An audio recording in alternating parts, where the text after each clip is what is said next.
Hi friends, welcome back to our channel. So இன்றைக்கி நம்ம எங்கள் ஊரில் காவடி எப்படி போச்சுன்றதை பார்க்கலாம். வாங்க வீடியோக்குள்ளே போகலாம்.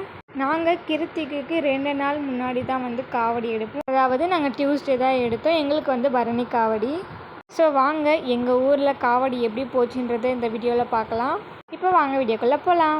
இந்த கிளிப் பார்த்திங்கன்னா காவடிக்கு பிஃபோர் டே எடுத்தது.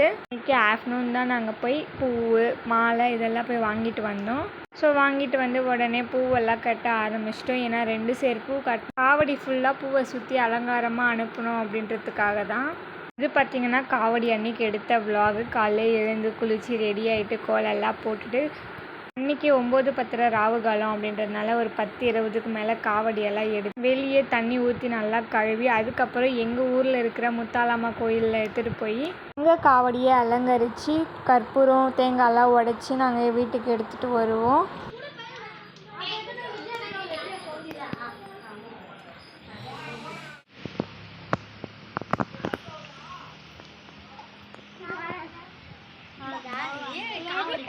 இது ஒருத்தர் 2 பேர் செய்கிறது கிடையாது, ஒரு ஊரே சேர்ந்து செய்கிற மாதிரி. அவங்க ஒரு பக்கம் காவடி அலங்கரிக்கிட்டோம், நம்ம போய் கோயிலை சுற்றிட்டு வந்துடலாம். நாங்கள் பசங்களோடு போயிட்டோம். இந்த இடம், இந்த கோயில் எனக்கு ரொம்பவே ஸ்பெஷல். ஏன்னா எனக்கு இஷ்ட தெய்வமான ஐயப்பன் இருக்கிற இடம். அவர் உருவச்சிலையாக இருக்க மாட்டார், ஃபோட்டோவாக தான் இருப்பார். நாங்கள் வரப்போ யாருமே இல்லை. அதுக்கப்புறமா ஒருத்தராக வர ஆரம்பித்தாங்க. எங்கள் ஊராளுங்களாம் வந்த பிறகு காவடியை பூஜை பண்ணி எடுத்துட்டோம்.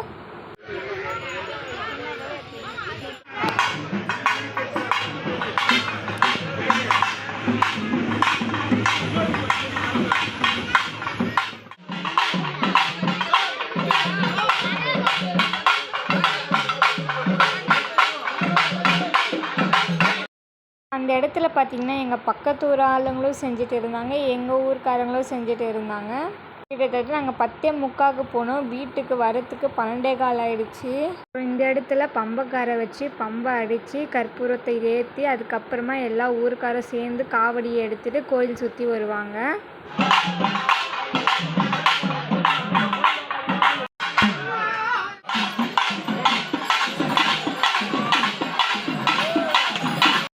இப்போ எல்லோரும் சாமியை கும்பிட்டுட்டு அவங்களோட காவடியை எடுத்துக்கின்னு கோயிலை சுற்றி வர்றதுக்காக போகிறாங்க. இங்கே பூஜை பண்ணிவிட்டு அங்கே திரௌபதி அம்மா கோயிலாண்ட போய் சுற்றி அதுக்கப்புறம் உள்ளே இருக்கிற முத்தாலம்மா கோயிலை சுற்றி அதுக்கப்புறம் வீட்டுக்கு எடுத்துகிட்டு போவாங்க. அன்றைக்கி எல்லாருமே ஃபாஸ்டிங்கு, யாருமே சாப்பிடல. அதுவும் இல்லாமல் அந்த அன்றைக்கி பக்கத்து ஊரில் ஒரு டெத் ஆயிடுச்சு அப்படின்னு சொன்னாங்க. அதனால எல்லா விஷயமே சீக்கிரமாக செய்கிற மாதிரி இருந்துச்சு. எந்த வருஷமும் நாங்கள் இந்த அளவுக்கு சீக்கிரமாக செஞ்சதே கிடையாது. எங்கள் வீட்டில் யார் எடுக்கிறாங்கன்னு பார்த்திங்கன்னா எங்கள் அண்ணா எடுக்கிறாங்க. அதுக்கப்புறம் நாங்கள் கோயிலாண்டிருந்து டேரெக்டாக இந்த இடத்துக்கு வந்துட்டோம். இங்கே நாங்கள் கும்பிட்ற இடம். ஸோ இங்கே காவடி வச்சுட்டு இங்கே கும்பிட்டுட்டு தான் நாங்கள் வீட்டுக்கே எடுத்துகிட்டு போவோம். வீட்டாண்ட மொத்தம் 4 காவடி. நாங்கள் எல்லாருமே ஒன்றா தான் செய்வோம். எல்லா காவடியும் வீட்டுக்கு அனுப்பிட்டு சாமி கும்பிட்டுட்டு எல்லோரும் ஒரு பொழுது விடுவோம்.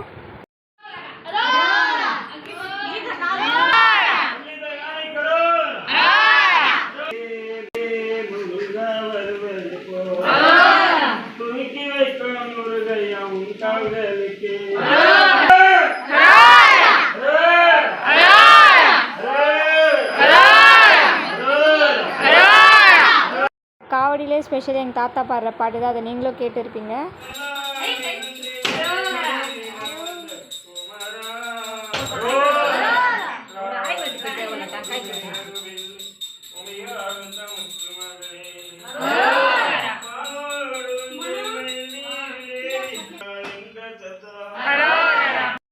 ஒரு பொழுது விட்டவுடனே காவடி எடுக்கிறவங்களுக்கு தண்ணி ஊற்றி அவங்களுக்கு மாலை போட்டு வீட்டிலிருந்து காவடி பூஜை பண்ணி எடுத்து வெளியே அனுப்பி அதுக்கப்புறம் எங்கள் ஊரில் போய் ஊர்வலம் சுற்றி அதுக்கப்புறமா திருத்தணி கிளம்புவாங்க.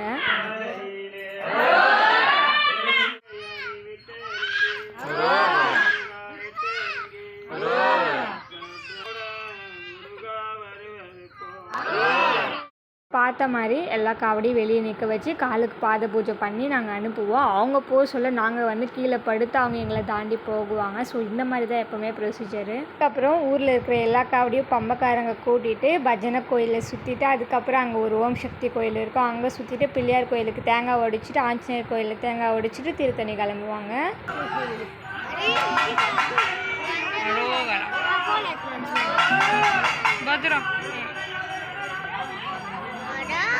இந்த வருஷம் ரொம்பவே சீக்கிரமாக 4:15 கிளம்பிட்டாங்க. எப்போவுமே 7, 7:30 ஆகும். ஸோ இப்போ எல்லாருமே சாமி கும்பிட்டுட்டு எங்கள் சாமிங்களும் திருத்தணி கிளம்பிட்டாங்க. இந்த வீடியோவில் நீங்கள் என்ன எங்கேயுமே பார்த்துருக்க முடியாது. ஏன்னா ஃபுல் வீடியோ கேப்சர் பண்ணது நான் தான். ஸோ எங்கள் ஊர் காவடி எப்படி இருந்துச்சுன்னு கமெண்ட் பண்ணுங்கள். பிடிச்சிருந்தால் லைக் பண்ணுங்கள். சேனலை சப்ஸ்கிரைப் பண்ணுங்கள். தேங்க்ஸ் ஃபார் வாட்சிங்.